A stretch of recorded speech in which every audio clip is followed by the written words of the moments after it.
Hi friends, అందరికీ నమస్కారం. Friends, రాష్ట్ర వ్యాప్తంగా ఉన్నటువంటి పెన్షనర్లకు, ఉద్యోగులకు మరో శుభవార్త అయితే చెప్తోంది ప్రభుత్వం.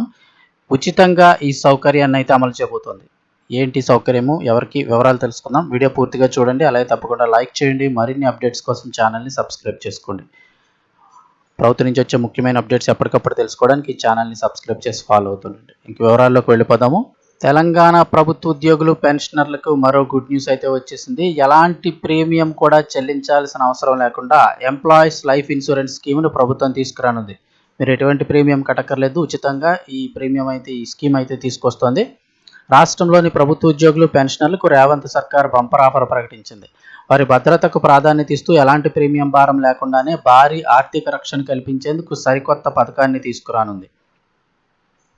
ప్రభుత్వ ఉద్యోగులు, విశ్రాంత ఉద్యోగుల కోసం 1,20,00,000 చొప్పున భారీ బీమా సదుపాయాన్ని కల్పించేందుకు ఎంప్లాయీస్ లైఫ్ ఇన్సూరెన్స్ స్కీమ్ను అయితే కనుక ప్రవేశపెట్టాలని రాష్ట్ర ప్రభుత్వం నిర్ణయించింది.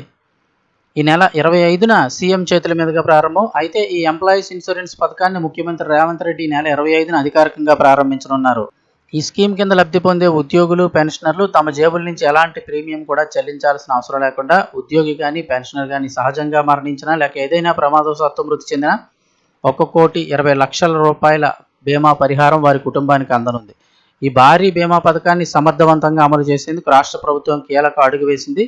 ప్రభుత్వ ఉద్యోగుల జీతాలు, పెన్షనర్లు ఖాతాలు ఉన్న అన్ని ప్రముఖ బ్యాంకులతో ఎంఈఓలు కుదుర్చుకోనుంది. దీంతో మధ్యవర్తులు లేకుండా నేరుగా లబ్ధిదారుల కుటుంబాలకు క్లెయిమ్ సొమ్ము వేగంగా అందేలాగా ప్రణాళికలు సిద్ధం చేసింది. ఇది నిజంగా మంచి పరిణామం అనే చెప్పుకోవచ్చు. సో ఈ ఎంప్లాయీస్ ఎవరైతే పెన్షనర్లు, ఉద్యోగులు ఉంటారో అటువంటి వారందరూ కూడా ఈ నెల 25న స్టార్ట్ అయిన తర్వాత ఈ సౌకర్యాన్ని తప్పకుండా వినియోగించుకోండి. మీ పేర్లు కూడా ఒకసారి అందులో రిజిస్టర్ అయినాయా లేదా అన్ని 1-2 సార్లు చెక్ చేసుకోండి.